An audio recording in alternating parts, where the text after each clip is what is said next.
dont ici le christianisme en grande partie. Et on a l'impression qu'on séparait d'un côté les adorateurs de Zeus et ceux qui vénéraient Jésus. Et vous montrez dans ce livre qu'il y a des ponts très importants entre juifs, grecs et romains. Pourquoi écrire cette phase de l'histoire? C'est dû sans doute à votre personnalité, à vos études et à votre appétence. Oui, alors déjà, quand on écrit, alors là, celui-là était un essai, donc une étrange rencontre juif, grec et romain, et bientôt, le 4 avril va sortir un roman policier, un thriller qui se passe sous Néron, en 54 après l'ère chrétienne. Je pense que dans les deux cas, que ce soit essai ou narration, il y a une volonté de transmettre, et puis de dire, d'apprendre, de transmettre ce qu'on sait. Et je m'étais rendu compte que les gens ne savaient pas, que peu de gens savaient, par exemple, que la Torah a été traduite de l'hébreu au grec au IIIe siècle avant l'ère chrétienne. C'est-à-dire que dans un monde païen, alexandrin et grec et romain, on avait un accès aux textes sacrés des Juifs. Et on en avait une compréhension, un accès, etc. Et on ne peut pas comprendre comment le christianisme s'impose, comment il se diffuse, si on n'a pas cette clé de traduction. Donc c'est pour ça que quand on veut écrire l'histoire, pour moi ça repose aussi sur une volonté de la transmettre, et puis évidemment de mieux la comprendre. Alors votre dernier livre, c'est celui qui va arriver, que nous n'avons pas encore à disposition.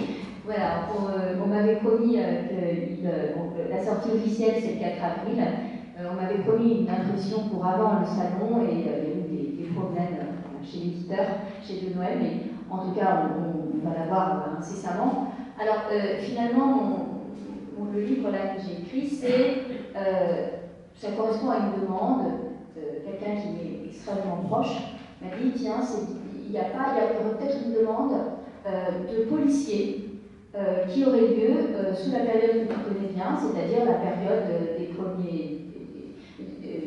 la période romaine, le début de l'Empire romain. Et donc, comme j'ai cette formation de lettres classiques, de latin, de grec, je me suis dit, ah oui, alors moi j'ai toujours été une lectrice de romans policiers. Vous savez tous que les romans policiers, ça permet un petit peu, c'est la façon pour moi la plus rapide de s'abstraire du monde et des inquiétudes. S'il y a des turbulences dans l'avion, j'ai tendance à lire un Simenon, un policier bien sûr, mais j'ai tendance à lire un roman policier. Puis dans le roman policier, il y a une espèce d'appétence pour la justice. À la fin, ça peut se résoudre, et une certaine forme de justice, la justice humaine, la justice de l'enquêteur, qui va se substituer à, disons, l'injustice et le chaos qu'on peut ressentir par rapport au monde. Donc c'est rassurant de lire ou de regarder des choses policières, des romans policiers, des séries. Moi, j'étais une grande lectrice de romans policiers, je suis aussi une grande spectatrice de séries, de joueuse de séries. Je me suis dit, bah oui, quelle bonne idée. Et donc j'ai décidé j'ai essayé du moins, de créer un personnage. J'ai créé un personnage qui est un personnage d'enquêteur, qui va être pompier, qui est pompier à Rome. Les pompiers qu'on appelle les vigiles, où il y avait des pompiers à Rome. On sait qu'il y avait des incendiaires. Alors, pas tant d'incendiaires que ça, parce que finalement Rome est en bois et c'est normal que flambe régulièrement. Mais en revanche, l'empereur Auguste a créé une catégorie de vigiles. Au départ, c'était des affranchis. Donc, vigile, on peut traduire par pompier. C'était des gens qui avaient essentiellement un rôle préventif. Ils devaient prévenir les incendies, parce qu'une fois qu'un incendie est déclaré, on n'a pas à l'époque les instruments, les pompes suffisamment fiables et bien orientés pour arrêter l'incendie. Une fois qu'un incendie est déclaré, on est obligé d'abattre l'immeuble qui flambe. Il y a des immeubles, des immeubles d'habitation de jusqu'à 6 à 8 étages à Rome, à l'époque impériale, au début, sous les Jules-Claudiens. Donc, il y a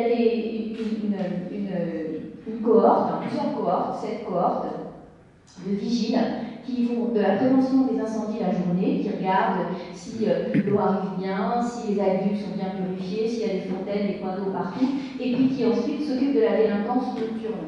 Et donc mon héros est un vigile gradé qui va se mettre à enquêter sur une série de parricides. Voilà. Et sous quelle époque, sous quel empereur? Alors, on est sous l'empereur Néron, on est au début du règne de Néron. Vous savez que le règne de Néron, il y a eu plusieurs périodes. La période où c'est un adolescent, en fait, il a 17 ans.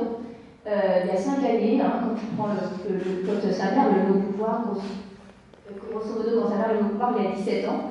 Et on a ce qu'on appelle le quinquennatum néroniste, c'est-à-dire les 5 premières années du règne de Néron où il assure les meubles, il fait bonne figure, il est populaire, il s'inscrit, sa mère, Agripine, fait en sorte qu'il soit inscrit à contrario de son beau-père Claude. Il est censé être plus juste vis-à-vis des catégories sénatoriales, etc., être moins dans l'excès. Et on est dans cette période-là. Néron prend le pouvoir et pour le moment ça va. Jusqu'en